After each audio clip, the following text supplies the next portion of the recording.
Hello everyone, कैसे हैं आप लोग। फ्रेंड्स, आज हम प्रेम्बल ऑफ द कॉन्स्टिट्यूशन का रिवीजन करने जा रहे हैं और ये पॉलिटी का one of the most important topic है।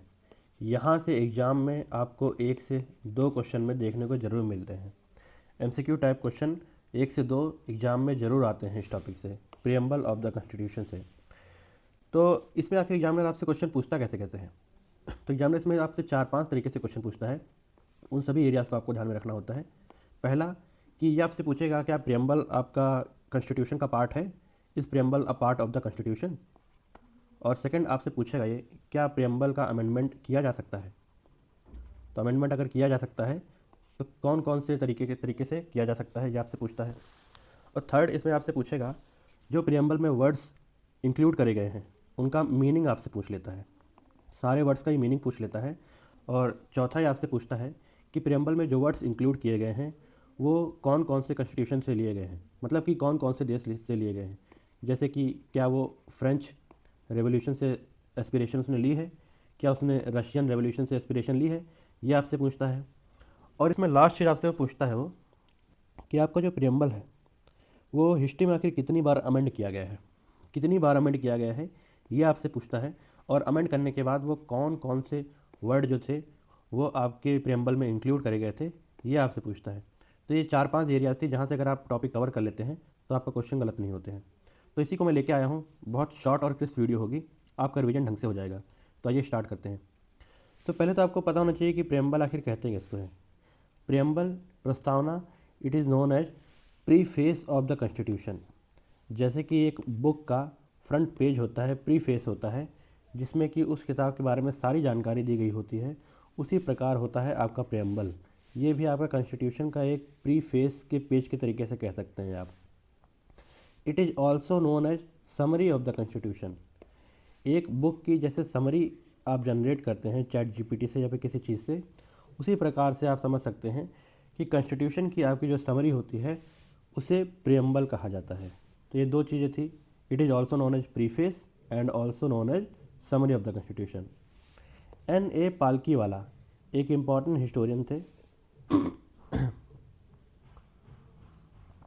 इन्होंने प्रियम्बल को identity card of the constitution कहा था। क्या कहा था इन्होंने, ये पूछते एग्जाम में।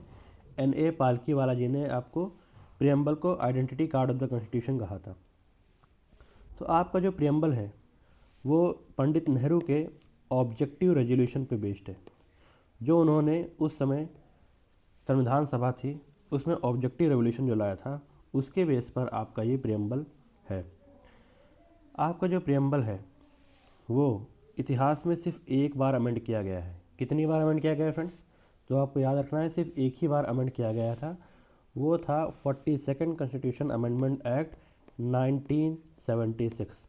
एक ही बार अमेंड किया गया था और उसमें आपके ये 3 वर्ड जोड़े गए थे, सोशलिस्ट, सेकुलर और थर्ड है इंटीग्रिटी। ये तीनों वर्ड आपके जोड़े गए थे अमेंडमेंट के बाद। इसका मतलब ये नहीं है दोस्तों कि हमारा जो देश है वो पहले सोशलिस्ट नहीं था या सेकुलर नहीं था या हमारे देश में इंटीग्रिटी नहीं थी। इसका ये बिल्कुल मतलब नहीं है। इसका ये मतलब है कि पहले ये इम्प्लिसिट फॉर्म में दे रखे थे, मतलब कि ये संविधान में निहित थे, लेकिन बाद में इसे एक्सप्लिसिट फॉर्म में दे दिया गया है। एक्सप्लिसिट फॉर्म का मतलब ये होता है कि अब जग जाहिर कर दिया गया है, मतलब साफ साफ लिख दिया गया है कि ये हमारी कोर वैल्यूज़ का पार्ट है। तो ये आपके 3 वर्ड थे जो 42nd कॉन्स्टिट्यूशन अमेंडमेंट एक्ट के बाद जोड़े गए थे। अब ये एक्सप्लिसिट फॉर्म में है। तो आपसे अगर क्वेश्चन पूछता है वो कि आपका जो प्रियम्बल है उसकी डेट ऑफ अडॉप्शन क्या है, तो उसमें आपको 26 नवंबर 1949 टिक करके आना है, क्योंकि कहते हैं ना वो प्रियम्बल में लिखा हुआ है we hereby adopt an act. कौन सी डेट को, 26 नवंबर 1949 को आपका डेट ऑफ अडॉप्शन था। तो अगर आगे हम चलते हैं, अब इसमें आपसे जो क्वेश्चन पूछता है कि जो कॉन्स्टिट्यूशन में आपके वर्ड्स यूज किए गए हैं उनका मीनिंग क्या है, मतलब कि words use in the constitution and there meaning, इसके बारे में आगे हम जानेंगे। तो जो पहला वर्ड आपका इस्तेमाल किया गया है वो है we the people of India, मतलब कि हम भारत के लोग। तो आपसे क्वेश्चन पूछता है एग्जामिनर कि आपके जो प्रियम्बल है या फिर आपका जो कॉन्स्टिट्यूशन है उसका सोर्स ऑफ पावर क्या है, ये बताइए। आपसे पूछेगा सोर्स ऑफ पावर क्या है, तो आपको उसमें ऑप्शन में दिया होगा पीपल ऑफ इंडिया। आपको ये टिक करके आना है। इसका मतलब है कि संविधान की जो शक्ति का स्रोत है, the source of power of the constitution is people of India, वो भारत की जनता है। ये आपको याद रखना है। अगला इसमें वर्ड इस्तेमाल किया गया है आपके प्रियम्बल में, सावरिन, संप्रभु कहते हैं इसे हिंदी में। तो इसका मतलब क्या है? इसका मतलब ये है कि इंडिया जो है वो आपको किसी भी देश पे डिपेंडेंट नहीं है और ना ही वो किसी देश का डोमिनियन के अंडर में आता है। इंडिया किसी पे भी डिपेंडेंट नहीं है। इसका मतलब इंडिया अपने फैसले लेने के लिए खुद इंडिपेंडेंट है, खुद इंडिपेंडेंट है और इससे ऊपर कोई नहीं है। मतलब कि इसकी रूलिंग में इंडिया से ऊपर कोई नहीं है। इसका मतलब ये कहने का मतलब है इंडिया इंडिपेंडेंट है। और जैसे पहले डोमिनियन की बात करी जाती थी ना आज़ादी से पहले, इसके बाद लिख दिया गया आज़ादी के बाद कि इंडिया किसी का डोमिनियन नहीं है। आपको इसमें यह भी याद रखना है कि इंडिया ने जो आपके कॉमनवेल्थ की, जानते होंगे आप सब कि इंडिया जो कॉमनवेल्थ की जिसने मेंबरशिप ले रखी है इंडिया ने 1949 में लिया था, तो यह भी आपकी सावरेंटी को हैम्पर नहीं करता है। मतलब कि यह आपकी संप्रभुता को किसी प्रकार से नुकसान नहीं करता है। यह आपको याद रखना है। ये था सावरिन का मीनिंग। अगला मीनिंग है सोशलिस्ट। तो सोशलिस्ट वर्ड जो इस्तेमाल किया गया है आपके प्रियम्बल में, ये आपके 42nd कॉन्स्टिट्यूशन अमेंडमेंट एक्ट 1976 के बाद ऐड किया गया था। सोशलिस्ट का मतलब होता है हिंदी में समाजवाद। तो बेसिकली अगर हम देखा जाए तो समाजवाद की उत्पत्ति आप सभी जानते हैं कि ये आपके कम्युनिज़्म से समाजवाद आया है, मतलब कि मार्क्स की थ्योरी के साथ समाजवाद आया है। तो भारत में जो सोशलिज्म है वो कम्युनिज़्म से थोड़ा अलग है। इंडिया में इसे डेमोक्रेटिक सोशलिज्म कहते हैं। कम्युनिस्ट सोशलिज्म में ये होता है कि जनता के पास सारे संसाधन होते हैं, मतलब कि सारे के सारे संसाधन जनता के पास होते हैं और जनता उसका डिस्ट्रीब्यूशन आपस में करती है। ये कम्युनिज्म फॉर्म कहता है।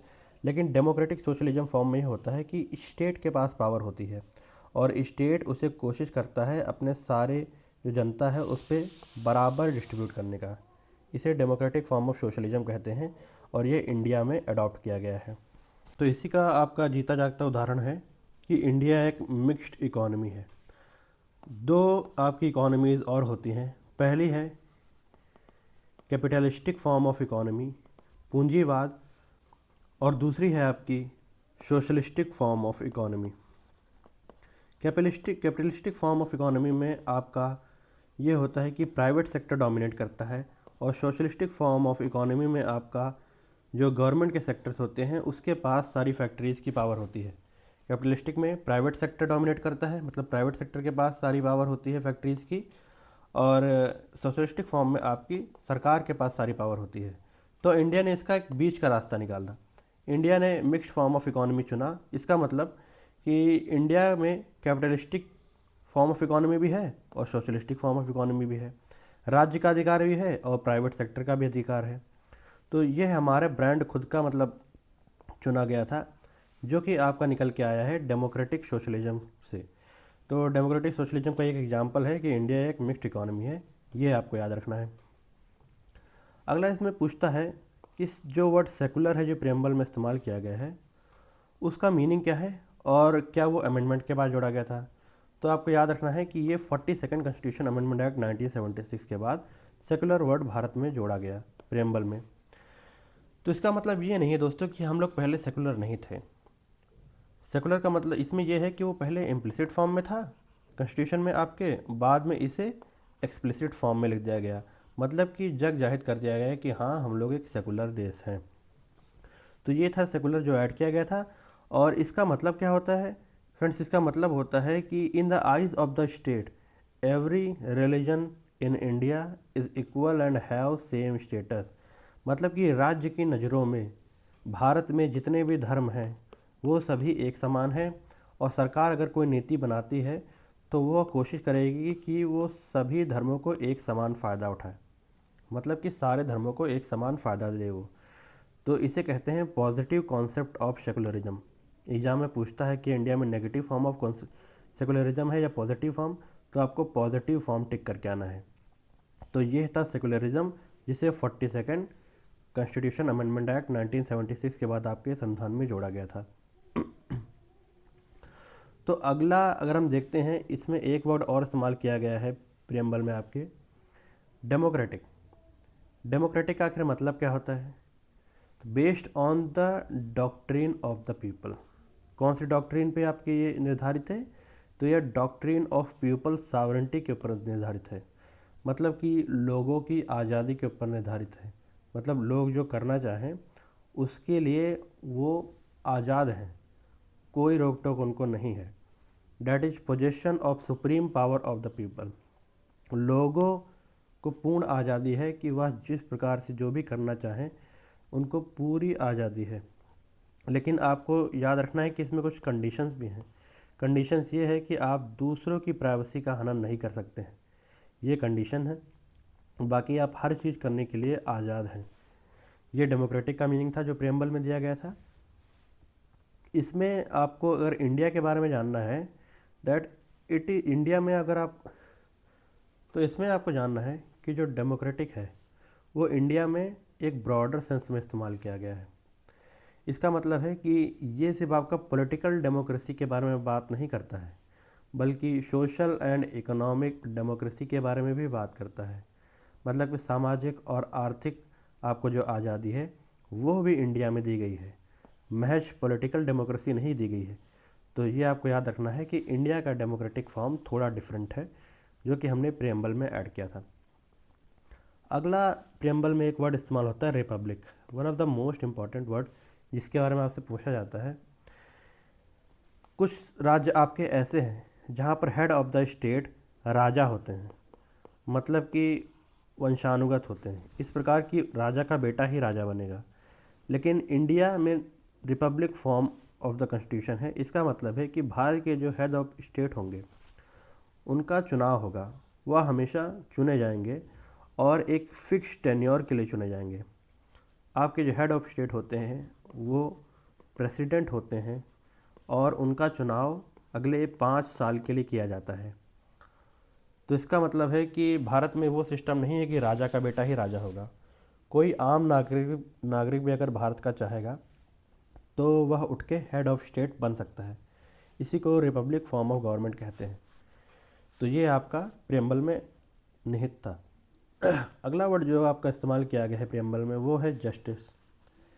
आपको याद रखना है कि 3 टाइप्स ऑफ जस्टिस होती हैं जो आपके प्रियम्बल में दी गई हैं।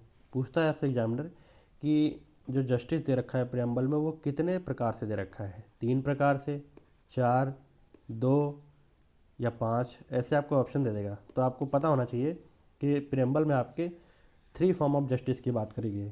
पहला सोशल फॉर्म ऑफ जस्टिस, दूसरा इकोनॉमिक और थर्ड है आपका पॉलिटिकल। इन तीनों फॉर्म ऑफ जस्टिस की बात आपके प्रियम्बल में करी गई है।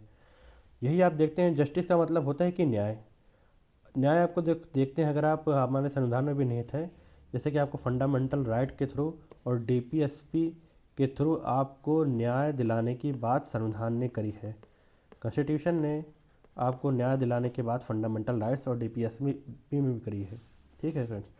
और प्रियम्बल में कितने फॉर्म ऑफ जस्टिस दे रखा है? तो वह 3 फॉर्म ऑफ जस्टिस दे रखा है, social, economic and political.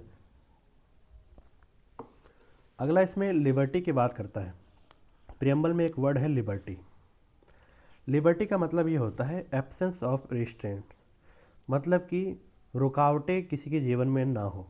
Absence of restraints on the activities of individual. आप जो करना चाहें उसके लिए कोई आपको रोके टोके ना, आप उसकी पूर्ण आज़ादी हो। And providing opportunities for the development of individual. और राज्य कोशिश करेगा कि आप सभी को अपॉर्चुनिटीज़ प्रोवाइड करें ताकि एक आम नागरिक का बढ़ोतरी हो सके, उसका डेवलपमेंट हो सके। ये आपका मीनिंग है लिबर्टी का। तो लिबर्टी वर्ड आपका कॉन्स्टिट्यूशन में पहले से ही निहित था, इसको अमेंडमेंट के बाद नहीं जोड़ा गया था, ये आपको याद रखना है। और लिबर्टी जो है वो आपका फ्रेंच रेवोल्यूशन से लिया गया है। यहाँ से क्वेश्चन पूछता है कि जो लिबर्टी वर्ड है वो कहाँ से लिया गया है, तो आपको याद रखना है कि वो फ्रांस के कॉन्स्टिट्यूशन से लिया गया है। फ्रेंच रेवोल्यूशन के बाद उसे फ्रेंच कॉन्स्टिट्यूशन में जोड़ा गया था, तो हमने ये वहीं से उठाया है। फ्रेंच रेवोल्यूशन आपका 1789 से 1799 तक चला था। और लिबर्टी आपको बताई गई है कॉन्स्टिट्यूशन में हमारे कि it is not absolute but qualified. मतलब कि एब्सोल्यूट फॉर्म ऑफ लिबर्टी आपको नहीं दे रखी है, बल्कि क्वालिफाइड फॉर्म ऑफ लिबर्टी दे रखी है। इसका मतलब ये है कि आपकी जो लिबर्टी है उस पर कुछ रिस्ट्रिक्शंस भी हैं। कुछ रिस्ट्रिक्शंस ऐसे हैं कि समाज की जो मर्यादाएं हैं उसके अंडर में रह के आप काम करें। ठीक है, मतलब कि आप कोई ऐसा डिसीजन या फिर किसी ऐसे पेशे के लिए लिबरल नहीं है जिसकी वजह से समाज को नुकसान उठाना पड़े। मतलब कि अगर आप चाहें कि मैं कल आतंकवादी बन जाऊं, ठीक है, एक एग्जांपल ले रहा हूं कि मैं आतंकवाद का रास्ता अपना लूं, तो इसके लिए आपको राज्य लिबर्टी नहीं देता है, क्योंकि टेररिज्म का एंड रिजल्ट ही होता है कि समाज का नुकसान। और सरकार आपको कोई ऐसी मंजूरी नहीं देगी कभी भी जिसकी वजह से सरकार या फिर समाज का नुकसान हो। ये आपको याद रखना है कि लिबर्टी आपके इंडिया में क्वालिफाइड फॉर्म में है। तो ये था लिबर्टी। आगे हम चलते हैं। अगला आपका प्रेम्बल में वर्ड है वो है इक्वालिटी। इक्वालिटी आपको कहता है एब्सेंस ऑफ एनी प्रिविलेजेस, मतलब कि विशेषाधिकार। किसी भी प्रकार से विशेषाधिकार हमारे भारत में निहित नहीं है। तो ये आपके प्रेम्बल में साफ साफ लिख रखा है कि राज्य के अंडर में या फिर राज्य के नज़र में सभी नागरिक एक समान होंगे, किसी को भी विशेषाधिकार नहीं दिया जाएगा। ये आपका इक्वालिटी कहता है। और इक्वालिटी में एक मतलब और होता है प्रोविजंस ऑफ एडिक्वेट अपॉर्चुनिटीज़, सभी को एक समान अवसर दिया जाए ताकि उनका डेवलपमेंट हो सके। यह आपकी इक्वालिटी का मतलब था जो प्रेम्बल में लिख रखा था। 2 टाइप्स ऑफ इक्वालिटी आपके कॉन्स्टिट्यूशन में दी गई है, ये आपको याद रखना है। प्रेम्बल में आपसे क्वेश्चन पूछता है कि जो इक्वालिटी है वो आपके प्रेम्बल में कितने प्रकार से दे रखी है। क्वेश्चन बनाता है 2 टाइप से, 3, 4 या 5। तो आपको याद रखना है कि आपकी इक्वालिटी प्रेम्बल में 2 तरीके से दे रखी है, equality of status end of opportunity. 2 प्रकार की आपको equality of status end of opportunity आपके प्रेम्बल में दे रखी है। तो ये था फ्रेंड्स इक्वालिटी। आगे अब चलते हैं। इससे आपसे ये क्वेश्चन पूछेगा कि प्रेम्बल में कितने प्रकार की इक्वालिटी दे रखी है, तो आपको ये दोनों याद रखने हैं। अगला है फ्रेटर्निटी। फ्रेटर्निटी का मतलब होता है ब्रदरहुड, भाईचारे का भाव, इसका मतलब होता है फ्रेटर्निटी। तो ये भी आपके प्रेम्बल में दे रखा है। तो ऐसा इतना इंपॉर्टेंट नहीं है, तो आपसे यहाँ से क्वेश्चन नहीं आएगा। अगला टॉपिक है जहाँ से वो क्वेश्चन उठाता है, वो आपसे पूछता है क्या प्रेम्बल कॉन्स्टिट्यूशन का पार्ट है, क्या आपकी जो प्रस्तावना है वो संविधान का भाग है। तो आपको पता होना चाहिए कि इसके लिए time to time Supreme Court में केसेस चले हैं। तो सुप्रीम कोर्ट ने अपने विभिन्न केसों में बताया है कि क्या प्रेम्बल आपका कॉन्स्टिट्यूशन का पार्ट है कि नहीं है। तो इसकी शुरुआत आपकी होती है बेरोबारी यूनियन केस 1960 में।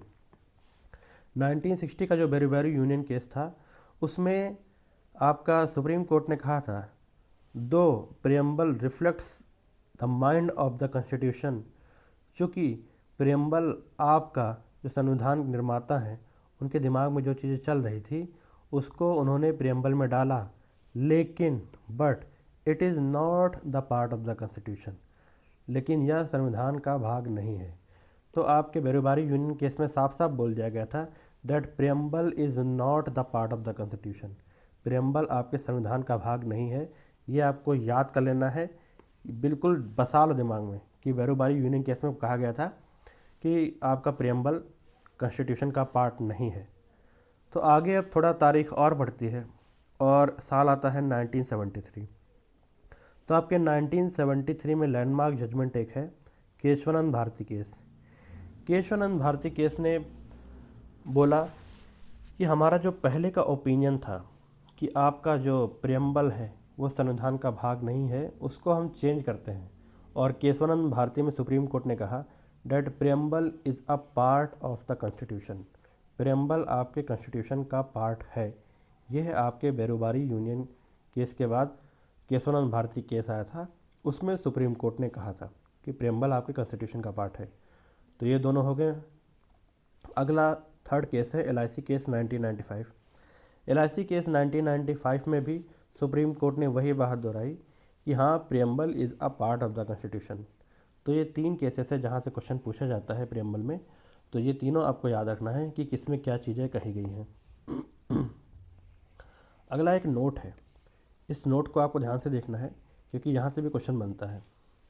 इसमें ये कहा गया है कि टाइम टू टाइम आपका सुप्रीम कोर्ट ने कहा है that preamble is neither the source of power to the legislature nor a prohibition upon the power of legislature. मतलब कि प्रियम्बल आपकी जो राज्य है उसकी शक्ति का स्रोत नहीं है, ये आपको याद रखना है। और साथ ही साथ इसमें ये भी लिखा हुआ है ना ही वह राज्य की शक्तियों को कम करता है। दोनों चीज़ें लिख रखी हैं दैट प्रियम्बल आपके लेजिस्लेचर की पावर का सोर्स नहीं है और ना ही वह राज्य की जो पावर है उसका प्रोहिबिशन करता है या फिर उसको रोकता है। तो ये दोनों चीज़ें आपके प्रियम्बल में लिख रखी हैं। अगर स्टेटमेंट के फॉर्म में आए तो आपको पता होनी चाहिए। अगला इसमें एक नोट और है that preamble is non justiciable. Preamble आपका भारत में नॉन जस्टिसिएबल है, मतलब कि इसके अंडर जो प्रोविजंस लिख रखे हैं उसके लिए आप कोर्ट नहीं जा सकते हैं कि वो हमको चाहिए ही चाहिए। वो राज्य पे डिपेंड करता है कि राज्य जैसे जैसे धीरे धीरे डेवलप होगा वो सारी चीज़ें आपको देने की कोशिश करेगा। तो प्रियम्बल आपका नॉन जस्टिसिएबल होता है, मतलब कि इसमें लिखे हुए वर्ड के लिए आप सरकार को जिम्मेदार नहीं ठहरा सकते हैं। That is its provision are not enforceable in the court of law. ये आपको याद रखना है। तो ये 2 नोट थे। अगला एक टॉपिक है जहाँ से क्वेश्चन आता है वो है अमेंडेबिलिटी ऑफ द प्रियम्बल। क्या आपका प्रियम्बल में क्या बदलाव किया जा सकता है, उसमें संशोधन किया जा सकता है।